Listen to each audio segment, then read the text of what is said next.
veste ono, ki pravijo, da so Japonci majhni. Očitno tudi sobe delajo po svojih merah. Saj je v bistvu ful komod.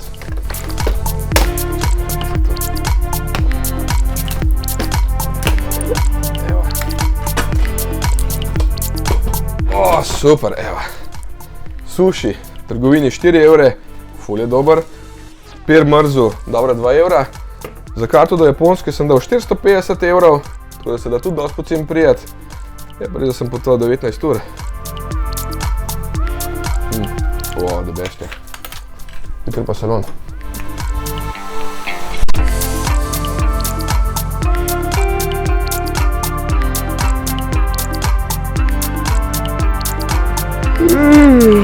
Koliko je pasa spat. Sicer je pri nas ura šele 1 po noč, ampak za nas itak ni panike, ker radi delamo, ne? Tole je že 46. tokijski avtosalon in ker sem bil jaz tukaj že 3-krat, bo danes Rebeka predstavila novosti za spremembo. Idem pa tjale.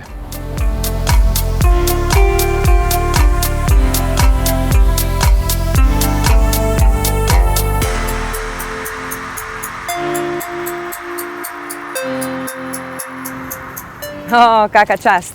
Fantje ne radi spustijo stvari iz rok, ampak tokrat jim je kar ušlo in tako sem se lahko med prvimi na svetu peljala s temle Toyotinim avtobusom na vodik.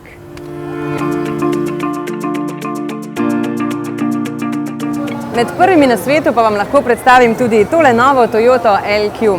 Ta bo s svojim voznikom navezala čustveno vez, ker bo poleg avtonomne vožnje tukaj za dobro počutje skrbela še umetna inteligenca. Ta bo poskrbela za prezračevanje, svetlobo, obliko sedežev, sama bo vozila in parkirala, vse samo zato, da nam bo kar najbolje ugajala.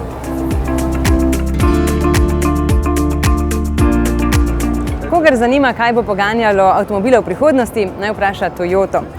Japonci pravijo vodik in predstavljajo že drugo generacijo modela Mirai. Wow, res dobro izgleda, zelo elegantna, čisto malo manj kot 5 metrov dolga limuzina je tole.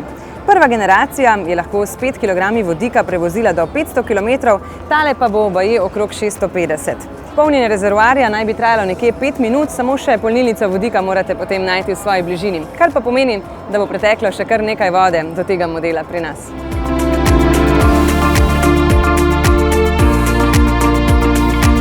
Če boste eden od olimpijcev prihodnje leto, vas bo po olimpijski vasi vozil takšen e-palet. Najbolj zanimiv je, ker ima baterijo z elektrolitom v trdem stanju, zato naj bi bil tudi bolj varen, enostavnejši za izdelavo in pa cenejši. Tehnologija je zelo pričakovana, ker omogoča tudi hitrejše polnjenje kot zdaj litij-ionske baterije in se težje poškodujejo. V proizvodnih avtomobilih takšne baterije pričakujemo po letu 2025.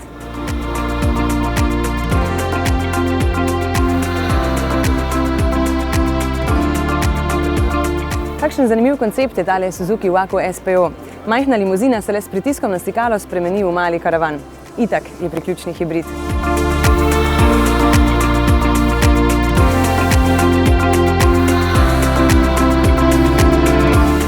Tale mobilna dnevna soba naj bi se kar sama vozila po mestu, zato nima armaturne plošče, pa tudi volana ne vidim nikjer. Zanimiva pa je, ker se vrata odprejo kar po celotni dolžini vozila.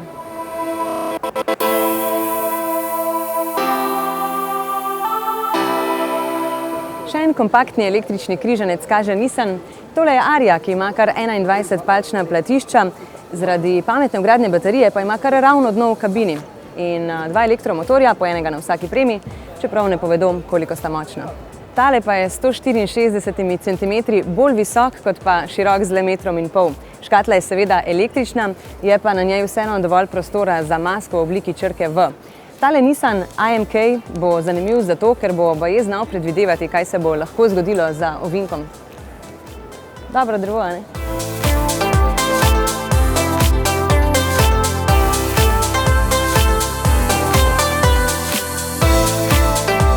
Pri Mitsubishiju kažejo tale 2 zanimiva koncepta. Mali priključno hibridni terenec za 2, ki nekatere oblikovno spominja na prejšnji Defender, in pa tale mali K-Car, ki se imenuje famozno Super Height K-Wagon Concept. Tole bi bilo zanimivo za ljubljanske ulice.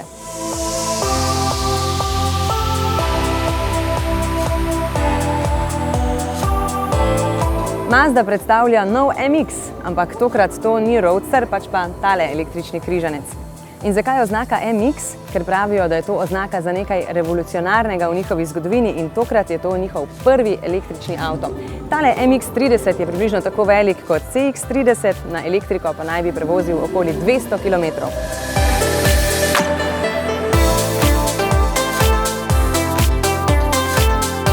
Daihatsu je sicer Toyotina znamka, sami pa predstavljajo kar 4 koncepte, ki imajo vsak po 2 imeni. Waku Waku pomeni nekaj razborljivega, tole je nekakšen terenec, Tsumi Tsumi je nekakšen dostavnik, ki ima tamle zmogljiv dron za dostavo hrane. Wai Wai ima prostor za 6 oseb, po 3 v vrsti, tale pa bi bil všeč našemu Istoku. Ico Ico se imenuje, lahko pa pelje 4 potnike, njegova notranjost pa se lahko še spremeni, če bi se želel z njim peljati še nekdo na vozičku.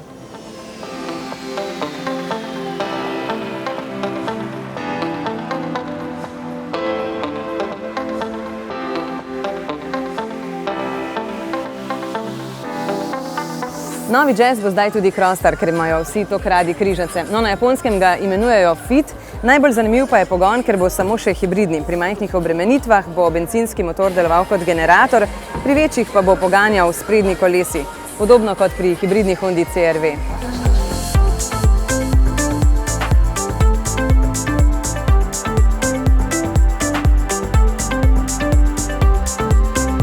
Tole pa je koncept enega atraktivnega električnega Lexusa, ki meri kar več kot 5 metrov. V vsakem kolesu ima po en elektromotor in omogoča brezžično polnjenje.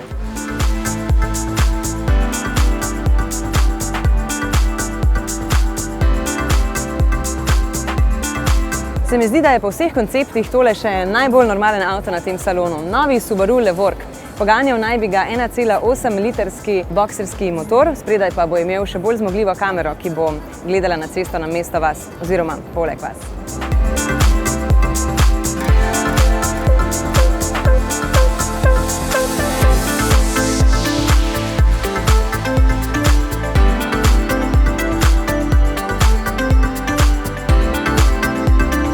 Tale vam je ziher znan. Renault Lutecia. Smešno ime, ne? Ampak tako mu rečejo Japonci, sem jih vprašala. Pri nas ga poznamo kot Clio, zanimivo pa je, da ima Renault tukaj kar večji razstavni prostor kot pa v Frankfurtu. Še en evropski model, ki bi ga z veseljem zapeljali v garažo, je tale Alpina B3, ki s 3-litrskim turbobencinskim motorjem doseže hitrost kar 303 km/h. Če ga naročite takoj, ga dobite poleti. To je edini plac, ki sem ga našel na salonu, da se lahko malo usedem. Bomo pa malo sestavljali, ne?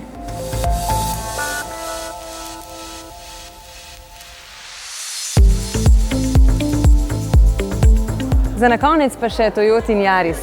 Tukaj ga je prvič mogoče videti v živo, v 20 letih pa je tale malček prepričal že 4 milijone voznikov po vsem svetu. Za novega pravijo, da se bo raje zapodil v ovinke, kar nakazuje tudi tale nova, bolj dinamična oblika. Sploh zadek deluje zelo nabito. Najbolj prodajan bo seveda hibrid, ki bo imel nov 1,5-litrski trivaljnik, novo in bolj zmogljivo litij-ionsko baterijo in bo s tem seveda še precej bolj učinkovit. Tudi litrski bencinski motor bo na voljo, prvi na svetu ima zračne blazine na notranji strani sedežev, pri nas pa bo verjetno naslednjo jesen. Zanimivo, da so tale Yaris predstavili kar v tem shopping centru zraven salona. Sicer pa Japonci nikoli ne razočarajo s koncepti, tokrat so bili večinoma električni, kaj drugega si je pa itak težko predstavljati za natrpane ulice Tokija.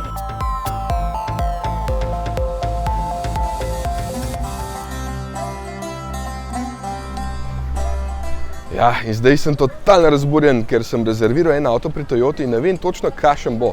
Vem samo, da ima motor 660 kubikov.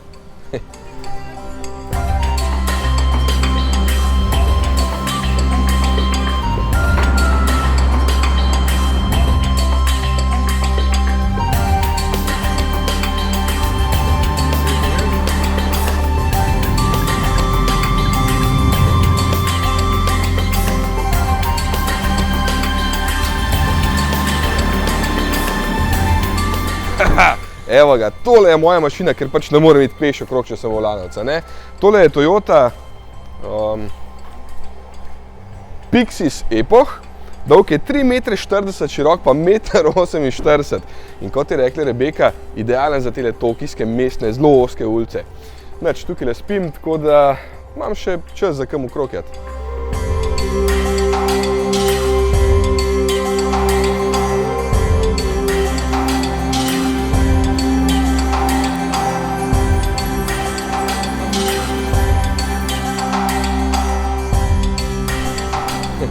Tole pa je japonska moderna umetnost. Tukaj ne rabiš droge, da se ti zrola. Če bi otroke sem noter spustil, jih po mojem ne bi več van dobil. Grem na tobogan.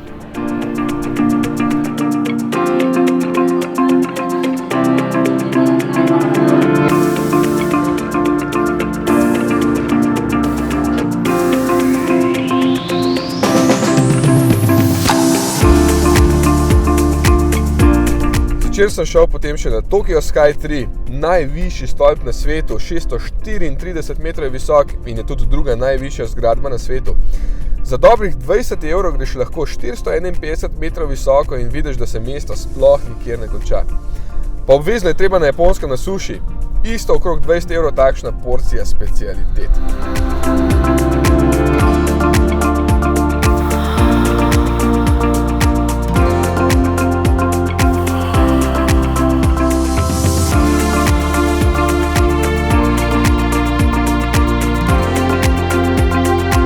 No, tale Toyotica pa tukaj stane v osnovi samo 7500 €. Celo tale z malo boljšo opremo je pod 10. To je v bistvu fora K-Car, tako Japonci imenujejo te najmanjše avtomobilčki, ki so še dovoljeni na avtocesti.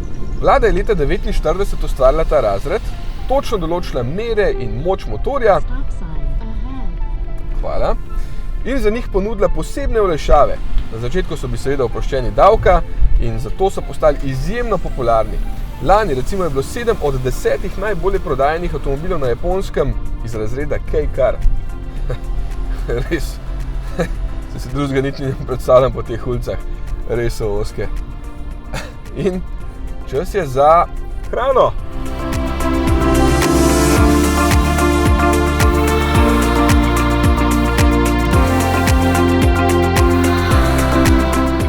Kako je dobro.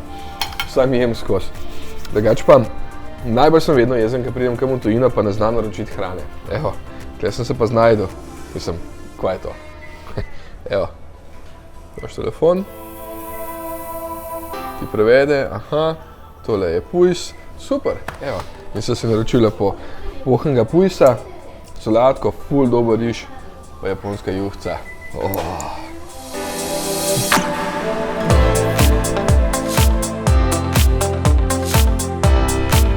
Najboljš pa je, da tukaj sploh ne rabiš copatov s sabo nositi. Za vsak prostor imajo svoje. Za hodnik svoje, potem tukaj je za WC svoje copate, tukaj se moram itak sezuti. Pa priješ v sobo noter in imaš lepo posteljo na tleh, tako da vidite, vsi, ki hočete oddajati prek Airbnb-a, lahko rečete, da oddajate tradicionalno japonsko sobo. Posteljo vržete na tla, pa zaračunate 80 € na noč. Kar trdo.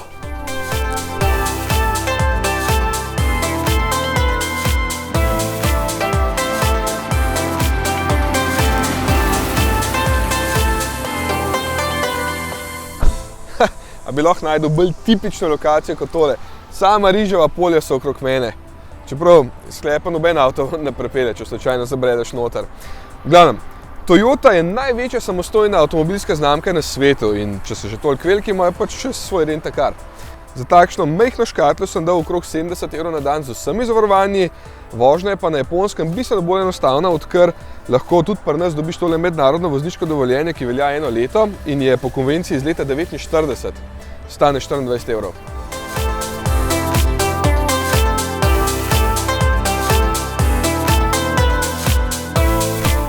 Se pa vidi, da je res majhen. Ko se takole noter usedem, moram kar trebuh malo potegniti, da se ne butnem v tale volan. Pa poglejte, koliko so vrata ozka. Tukaj so res pazili na vsak milimeter. Tukaj za komolce recimo še prav dodaten utor. Ja, bom verjetno že zunaj tamle, če tukaj malo pritisnem. Drugače pa noter, ko enkrat sediš zelo veliko prostora, glede na to, koliko je avto majhen, 2 komod sedita en ob drugem.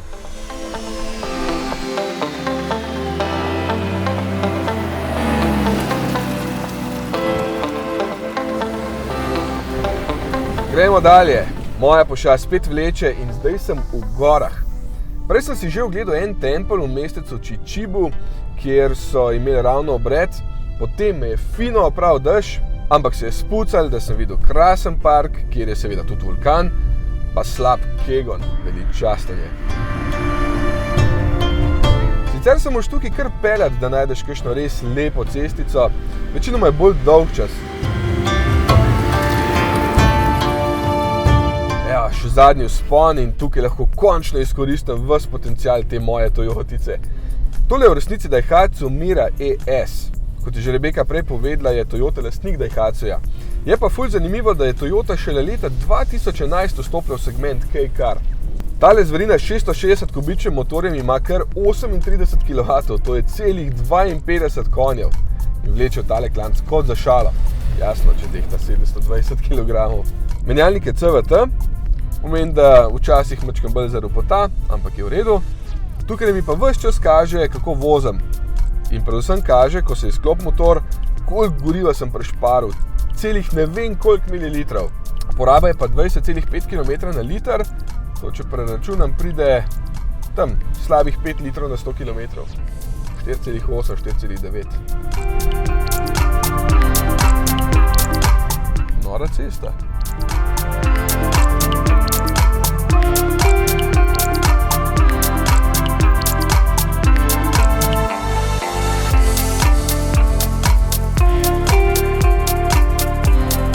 No, na tem koncu boste pa spoznali, kaj je tista prava japonska gostoljubnost.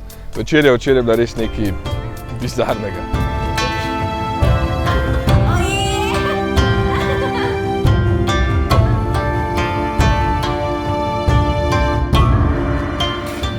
Zdaj sem pa na tradicionalni japonski večerji. To je riba, ampak to ni nič tasga. Paš tole.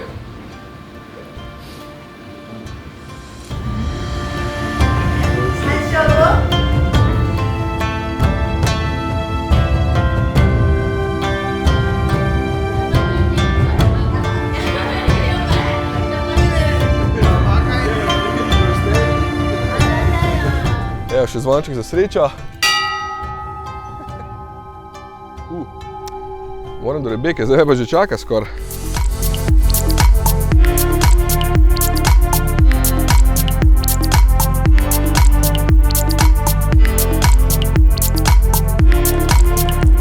Ja, tebi nič ne zebe? Ne, v redu je. In? Si si kaj pogledal? Enih par stvari. Ti si videl kakšen zanimiv avto? Par pa jih je bilo? No, super. Evo, dej, avion že pride, greva? Ja, pojva. Ajde. Pa kam greš sam? Ja.